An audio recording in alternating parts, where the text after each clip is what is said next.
Oke kawan-kawan, assalamualaikum warahmatullahi wabarakatuh. Ini lagi beres-beres mantel ya.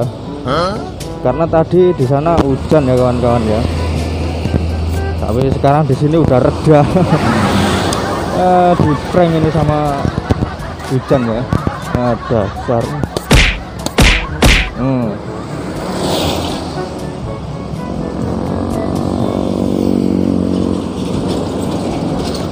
Oke, ini tadi mantelan, berhubung sekarang udah reda ya, dimasukin aja, masuk. Di prank sama hujan aku ya. jangkrik.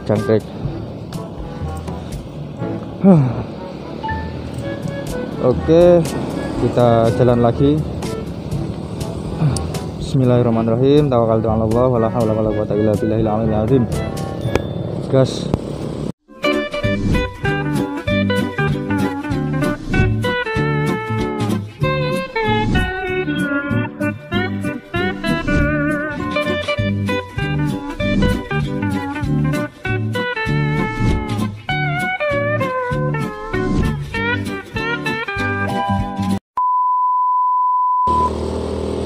Oke, kembali lagi di channel saya ya kawan-kawan ya, bersama saya Yuri MB. Oke, kali ini saya ngevlog lagi ya. Di video kali ini saya akan membahas tentang action cam ya kawan-kawan ya.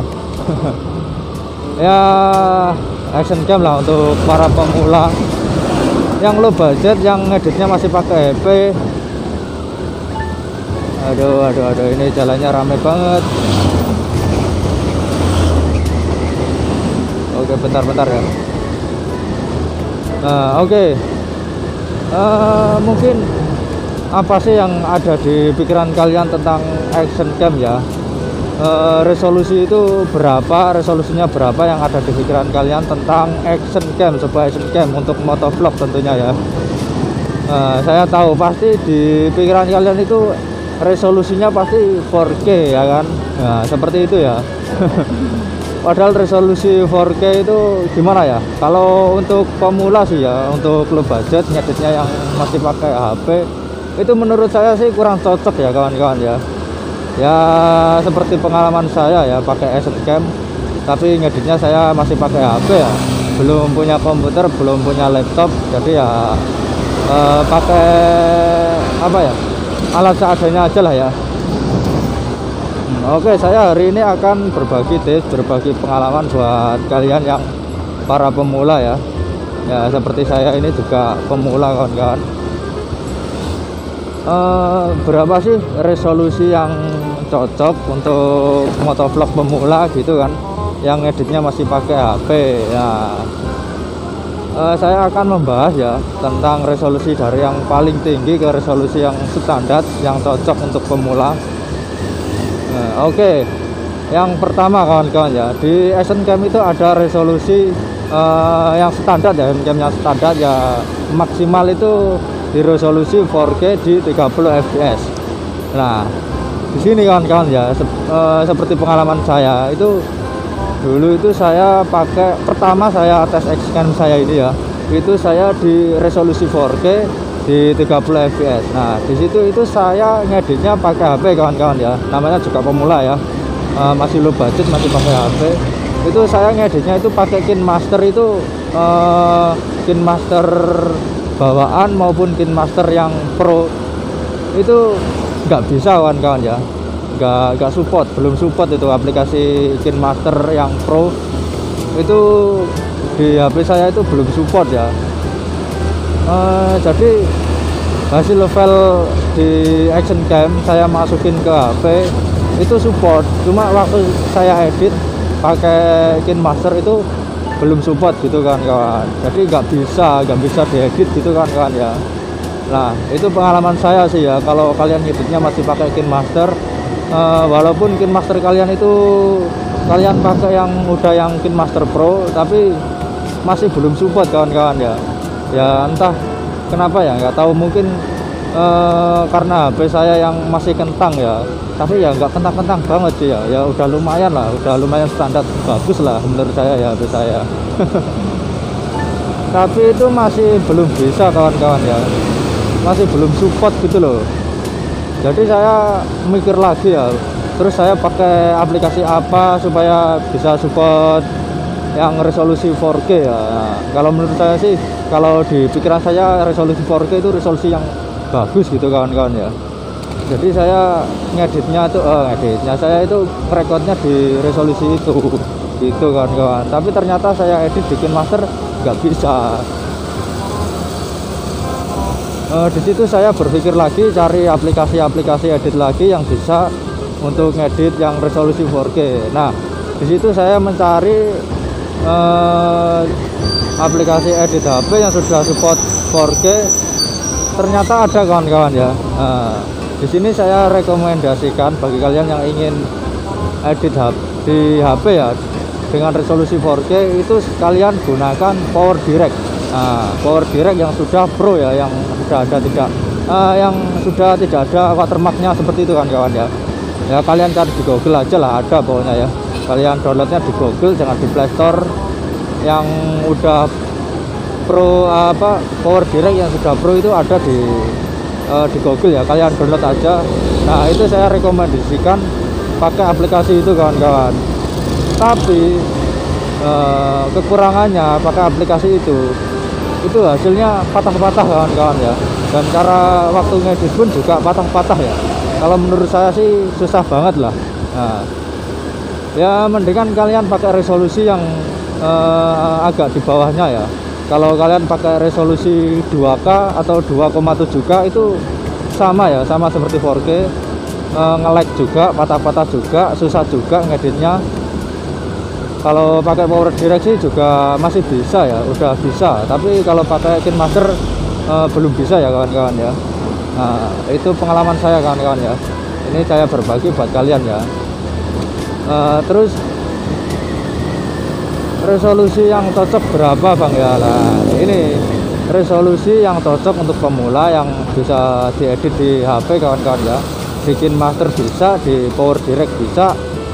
Yang pro ya, yang KineMaster yang pro itu saya saranin buat kalian yang pemula itu gunakanlah resolusi di 1080 per 60 fps. Kenapa di 1080 60 fps? Itu adalah resolusi yang standar ya kawan-kawan ya. Yang frame rate nya itu di 60 ya, 60 fps. Kenapa harus di 60 fps? Karena menurut saya di 60 fps itu hasilnya smooth kawan-kawan ya, lancar gitu loh ya, nggak patah-patah sih ya. Kalau kalian pakai di 30 fps itu menurut saya kurang ya. Nah terus pertanyaannya, apakah 60 fps di HP-HP yang biasa, di HP-HP yang kentang itu support bang gitu ya? Nah support kawan-kawan, kalau kalian punya KineMaster yang pro ya itu bisa kok.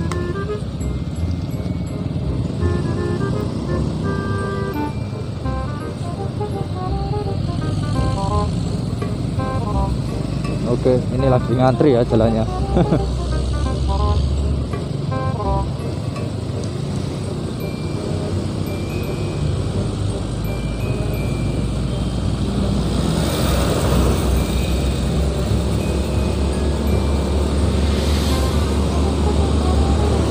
Kalau kalian punya KineMaster Pro itu kalian bisa ngeditnya di 60 fps ya kawan-kawan ya. Di 1080 60 fps itu bisa kok ya. Di situ ada settingannya. Kalaupun HP kalian hanya support di 30 fps, tapi kalau kalian pakai aplikasi KineMaster Pro yang udah support 60 fps, itu bisa kok kalian paksain di 60 fps, bisa ya KineMaster Pro. Nah di situ saya saranin kalian pakai 1080 60 fps. Nah itu hasilnya bagus kawan-kawan ya. Ya nggak seperti 4K sih, tapi ya paling bagus lah untuk bisa diedit di HP kawan-kawan ya. Terus di bawahnya lagi ada resolusi 1080 per 30 fps. Nah yang 30 fps ini kalau menurut saya sih kurang ya, kurang lancar gitu kawan. Bingkai frame rate nya itu kurang stabil ya, kalau menurut saya kurang smooth ya. Saya hanya rekomendasikan saja di 60 fps ya. Dan yang paling standar lagi ya, resolusi yang paling standar ini saya saranin buat kawan-kawan semua ya. Ini saya pakai ini saya pakainya di 720/60 fps. Nah ini yang paling ya bagus, paling rendah ya menurut saya ya. Bagus yang paling bawah ya, lumayan lah ya, di 720/60 fps itu kalau buat pemula sih sangat cocok banget ya. Diedit di HP juga bisa, hasilnya juga lumayan lah ya, standar, smooth juga, lancar juga, nggak patah-patah gitu ya. Ya meskipun ada sedikit yang apa ya, kurang smooth, tapi ya cocok banget lah buat pemula ya. Ya kan ngeditnya masih pakai HP gitu kawan-kawan ya. Jadi ya maklum kalau hasilnya masih agak sedikit kurang lancar, kurang smooth ya. Ya tapi apalah daya ya. Low budget hanya bisa ngeditnya pakai HP, action cam-nya juga standar juga. Jadi ya bersyukur aja lah ya. Ya mungkin itu ya resolusi yang paling cocok untuk pemula ya. Saya saranin di 720/60 fps saja.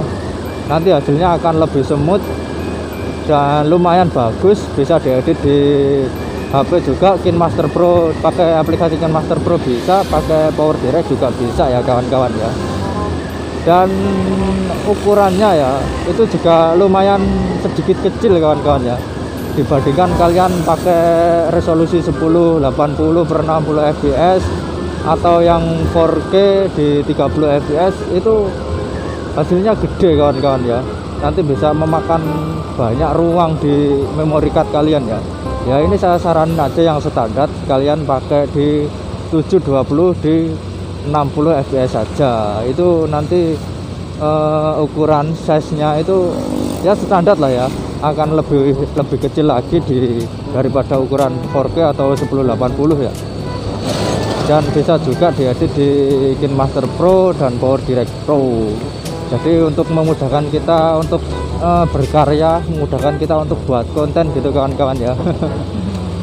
aduh namanya juga pemula itu ya, kita harus mencari apa ya, yang cocok lah ya, yang cocok buat kita yang pemula.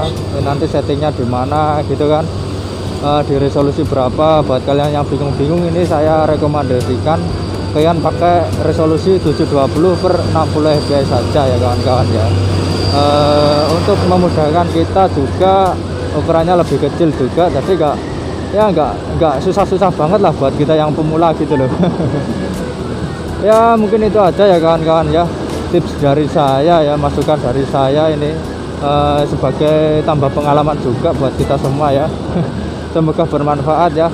Oke, cukup sekian ya. Jangan lupa like, komen di setiap video-video saya kawan, dan jangan lupa subscribe juga channel saya ini ya, untuk mendukung saya untuk lebih berkembang lagi di channel saya ini, dan supaya saya ini bisa lebih semangat lagi dalam buat konten kawan-kawan ya. Oke kawan-kawan, terima kasih bagi yang sudah mampir ya. Saya ucapkan terima kasih yang sudah nonton, sudah subscribe. Semoga kalian dipermudahkan urusan, dipermudahkan rezekinya, diberikan kesehatan oleh Allah Subhanahu wa taala. Amin amin ya rabbal alamin. Oke, sampai jumpa kembali. Cukup sekian saya akhiri. Wassalamualaikum warahmatullahi wabarakatuh. Bye bye kawan-kawan ya.